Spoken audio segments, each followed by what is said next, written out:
bigger and more powerful than a Warlord class Titan, almost the size of the Imperator without the huge cathedral included. This Titan was a secret held so close to the mechanicum before the Horus heresy that no one had any clue about its existence outside of the selected few of that ancient order, and maybe no one in the greater Imperium except for the Emperor, and that too is contested. The Titan's name bear the mark of the heresy, and as such is frowned upon. But don't let that fool you. These god engines are still utilized by the current adeptus mechanicus, and also a few of them have turned traitor during the Horus heresy. So let's take a deeper look into the Warmaster Class. Let's get to it. Let's begin with its origins. The Warmaster Class Heavy Battle Titan originated during the dark days of the Horus heresy, a catastrophic conflict within a nascent Imperium. The existence of the Warmaster Titan was a closely guarded secret, known only to the highest echelons of the mechanicum. It remained dormant until the Forged World faced imminent extinction.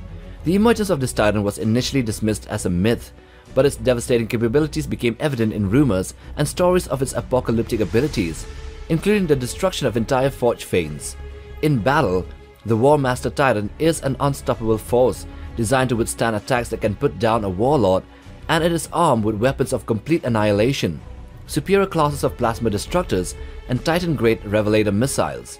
The Horus heresy served as the crucible for the Warmaster Titan, a symbol of both the omniscience might and the deadly ingenuity of the mechanicum.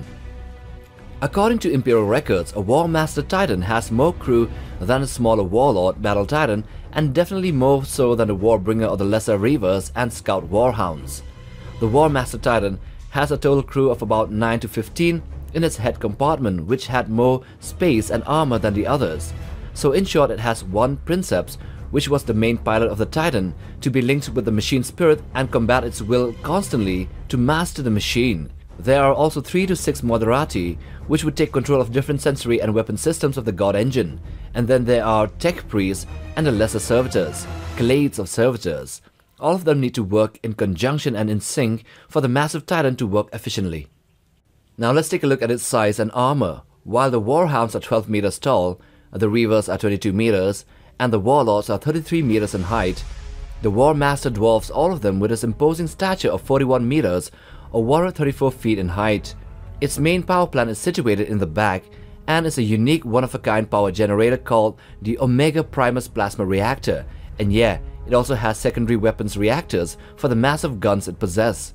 Unlike other battle titans like the Warlords that consist of 6 void shield generators, which intercept incoming enemy beams and missiles before it reaches the body of the God Engine, the Warmaster has one more, 7 in total, which might not seem that much, but that other one greatly amplifies the strength of the force field of the 6 others. The strength of these shields is such that a Warmaster can fend off kill shots that would otherwise put down a Warlord or lesser titans. Its body armor is also made of 30 inches of ceramite with plasteel, and also adamantium plates that overlay them. So Warmasters are not just bigger, they are also more heavily armored. Now about the weapons. The Warmaster Titan is a relentless force on the battlefield, ceaselessly advancing to obliterate foes and dismantle their strongholds when unleashed. Its ceramite-plated form is virtually impervious to artillery and other Titan-grade weaponry. Equipped with devastating weapons, it surpasses even the mighty Warlord Titans by magnitudes. Housed within its shoulders, the smallest of its weapons are actually the biggest weapons another Titan, the Warhound, can field. The Warmaster's own arms and carapace boast weapons of complete annihilation, including a superior grade of plasma destructor called the Suzerain Class, which disintegrates enemies to atoms. These plasma weapons have 4 barrels each and are equipped in both arms, thus making the Warmaster essentially a Titan hunter. And lastly, it also has Titan-grade Revelator missiles capable of destroying super heavy tanks and even rival Titans with just a few successful shots. The Warmaster Class Titan, due to its scarcity in number and that only a few were ever created, has only one other subclass, and this is the Warmaster Iconoclast. This Titan stands as a specialized variant, purpose-built for close quarters combat, melee combat, and also to obliterate enemy fortifications. Originating from the secretive war vaults of the Titan Legions, the Warmaster Iconoclast was conceived to be a vengeful force against aggressors threatening a Forge world. Unlike its counterpart, the Iconoclast machine spirit possesses a noticeable ferocity, resembling a frenzied animal driven by lust for war, like a berserker, therefore suitable for melee combat. Its potent armament includes flamers, melter cannons, and Gatling guns, tailored for close quarters warfare, that is.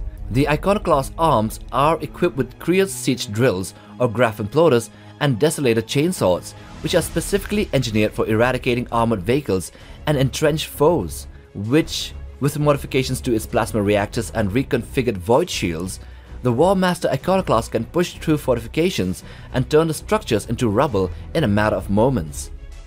Unlike other titans that are seen in the front lines of critical battles, the Warmaster is only employed in the most dire of circumstances, like when the Forge World is about to be overrun by enemy titans, or when there is a specific need to crush the enemy that has more in number of battle titans. They are so powerful that one of them can be compared to a maniple of other smaller titans, a maniple meaning a tactical unit. This might mean smaller scouts and smaller battle titans though, and even so they could still take out a Warlord with ease, otherwise there will not be a need for making a Warmaster in the first place. In the Schism of Mars, Legio Mortis, the traitors, won the war by unleashing these god engines against the other legions, Ignatum and Tempestus. But the battles and eradication were so great, to that an extent, that the existence of the Warmasters didn't escape the battle zone and was still a secret until they were seen again in the Siege of Terra. So in the Siege of Terra, Legio Mortis attacked again and laid siege to the Imperial Palace walls, with Legio Ignatum and the newly founded Legio Invigilata putting up a resilient and a very courageful fight. However, the tide turned when a massive force of enemy Warmaster Titans entered the battle, overwhelming the defenders. Warlords and Reavers fall before the devastating onslaught of these Titans, leaving only Imperators to engage each other in the intense combat. The arrival of these enemy Warmaster Titans proved to be decisive, sealing the fate of the defenders in a devastating turn of events. It was only after Horus was obliterated by the Emperor in the vengeful spirit did the traitor lines fall and the planet was saved. But in these events, the Warmaster Titan was seen to be in the hands of the traitor forces. So let's take a look at another incident where these battle titans were used by the Loyalists.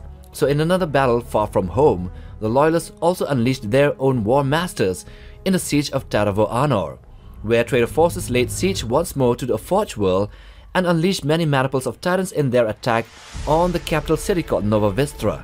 Faced with intense pressure on multiple fronts, the Loyalists executed a strategic move to counter the advancing traitor legions and titans. Landers of the Loyalists strategically positioned several War Master Titans in the battle zone, swords from 4 distinct Loyalist Titan legions, directly in the path of the incoming maniples of traitor titans. And as they advanced towards the city, surprisingly, the War Masters halted the advance of a more numerically superior foes and therefore won the battle. So that's the War Master Titan explained in short. If you like this video, then check this other one as well, and if you want to browse for other Warhammer content, then check out our channel. Subscribe, like for support, and bang that bell icon for notifications on new video uploads. Till the next time, take care, boys.